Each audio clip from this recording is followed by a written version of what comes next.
Lines இந்த forehead lines வரும். அதுக்கப்புறமேட்டு நிறைய விதமான ஃபேஷியல் இதுல வந்துட்டு லைன்ஸ் நிறைய வரும். ஒரு சில பேர் வந்து இது ஏஜிங் ஃபேக்டர் அப்படின்னு சொல்லுவாங்க. பட் சில பேருக்கு வந்து அது சின்ன வயசுல இருந்தே அந்த மாதிரி நிறைய வரும் இல்லையா? ஸோ இதெல்லாம் எதுக்காக வருது? See, இந்த லைன்ஸ் அப்படிங்கிறது lines won't come just like that. God's given gift அப்படிங்கிறது ஒரு ஸ்கின்னோட ஒரு ஸ்ட்ரக்சர், ஒரு ஃபேஸ்னு வச்சுக்கோங்களேன். It is the structure. He has given one form. அதுக்கப்புறமா வந்து மாறும். சின்ன குழந்தையாக இருக்கும்போது ஒரு மாதிரி, அதே மாதிரி it keeps on changing. But அதெல்லாமே இயற்கையாக நடக்கிற ஒன்றா இருந்தாலும் நம்ம செயற்கையாக நிறைய பண்ணுறதும் it is the major reason. செயற்கையாக அப்படின்னு சொன்னான்னா நார்மலாக பேசுறது ஒன் டைப்.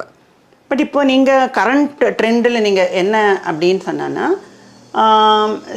இப்போது ஒரு ஐடி ஃபீல்டில் இருக்கிறவங்க ஆர் அபவுட் டீனேஜில் இருக்கிறவங்க, ஃப்ரெஷர்ஸ், இவங்களுக்கு எல்லாமே ஒரு சார்ட் ஆஃப் ஃபேஷியல் லாங்குவேஜ்.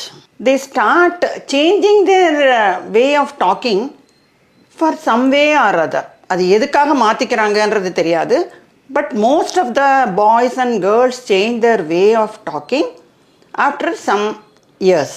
அதாவது ஒரு 20-25 அந்த மாதிரி இருக்கும்போது, அந்த மாதிரி மாறும் பொழுது அந்த ஃபேஷியல் லாங்குவேஜஸ் யூஸ் பண்ணும்போது என்ன ஆகும்னா, depending on how you use. Supposing வந்து ஒரு ஐப்ரோஸை நிறைய யூஸ் பண்ணுறவங்களுக்கு 2 ஐப்ரோஸ்க்கு நடுவுலேயும் ஒரு லைன்ஸ் வரும்.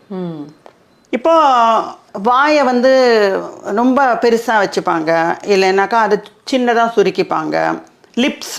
லிப் ஏரியாவை பண்ணுறவங்களுக்கு பார்த்தீங்கன்னா அவங்களுக்கு வந்து எங்கே லைன்ஸ் வரும்னாக்கா 2 மூக்குக்கு நடுவில் வரும். சில பேர் வந்து ரொம்ப பெருசாக பேசுகிறவங்களுக்கு சீக்ஸ் வந்து என்ன ஆகும், ரொம்ப தின்னாக இருக்கிறது சடனாக கொஞ்சம் பெருசான மாதிரி ஆகும்.